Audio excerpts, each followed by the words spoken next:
to Zoot, c'est une expression, enfin, je veux dire, qui est presque un truc de rappeur, en fait, qui est la question de revenir dans son quartier, dans son barrio. C'est quelque chose qui est venu assez naturellement, donc vraiment en discutant avec Franck et par rapport à donc, la mauvaise réputation, puisque c'est vraiment une collaboration en fait. C'est une exposition qu'on a construite par touche avec Franck. Ce qui est important de souligner aussi, c'est que ça s'est construit autour d'un artiste avec lequel on a chacun plaisir à travailler, qui est Thierry Lagala.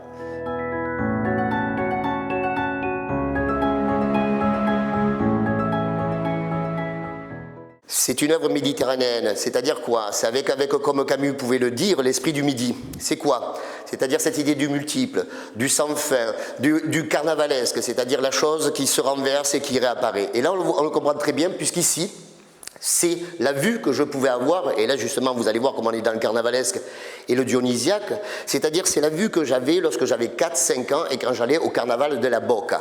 Et j'avais donc cet érotisme avec ce flonflon là qui m'amenait comme ça, donc dans cette montée érotique. Pourquoi cette montée? Parce que, extraordinaire, c'est majorette, c'est les majorettes de l'espérance du Suquet. Là encore il faut traduire, l'espérance du Suquet c'est quoi? L'espérance du sommet. Vous voyez donc toute cette montée érotique, et voilà à travers le flonflon. Et alors ce qui est important, c'est quand on arrive tout en haut, on se rend compte que l'expérience est plate. À la mauvaise réputation, on a fonctionné par touche aussi par rapport à des artistes, c'est-à-dire autour de ça, qu'est-ce qu'on pouvait agglomérer. Donc, en l'occurrence, Charles Mason, donc, était un artiste anglais qui est décédé en 2013, il avait 50 ans, qui est un sculpteur, un sculpteur typique en fait, de cette scène anglaise. Les œuvres qu'on a présentées ici sont des œuvres qui appartiennent à une période assez particulière de son œuvre, qui est le début des années 90, un moment où il rencontre donc sa femme, Naomi. Ces dessins évoquent un moment où eux, ensemble, alors c'est le début d'une rencontre qui va être totalement passionné, fusionnel. C'est un moment où eux considèrent que leur couple en fait ne donnera jamais naissance à des enfants et décident en fait de renoncer à ça en fait. Donc elle à sa maternité, lui à cette envie d'être père. Les deux aquarelles qui sont présentées ici ont été faites pour un projet qui était à Rennes cet été, c'est-à-dire qu'en marge de la collection Pinault présentée à Rennes, à l'intérieur de la collection Pinault, il y avait une salle Vincent Gicquel avec des peintures.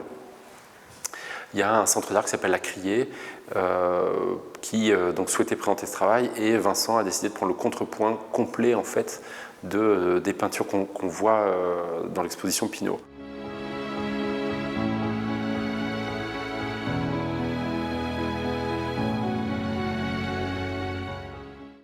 Alors Gorka, c'est un artiste, nous, qu'on a découvert il n'y a pas longtemps. On a fait un cycle autour de la peinture qui a commencé en janvier avec Manuel Ocampo, qui est un artiste, on va dire, d'une renommée un petit peu internationale, qui vit entre les Philippines, les États-Unis, l'Espagne. Et le deuxième temps de cette exposition, c'était donc Gorka Mohamed. C'était la première fois qu'il exposait en France, et c'est bien aussi pour une galerie, comme nous d'ailleurs, de pouvoir montrer un artiste un peu vierge, si vous voulez. En fait, on va dire qu'il y a deux angles. Le premier, c'est effectivement ce qu'on peut retrouver dans l'ensemble de ces œuvres-là, c'est une certaine, on va dire, pointe de burlesque, voire des fois de grotesque, en fait. Ouais. Un certain amusement, un certain plaisir aussi. Je pense que tous ces artistes ont vraiment du plaisir dans leur pratique, ça se ressent dans ce travail. Donc ça, c'est la première chose.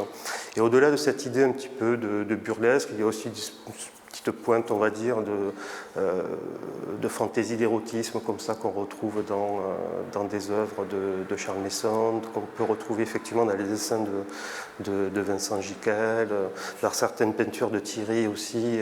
Voilà, donc c'est à peu près ces deux angles-là qu'on trouve intéressants, en fait. Ouais.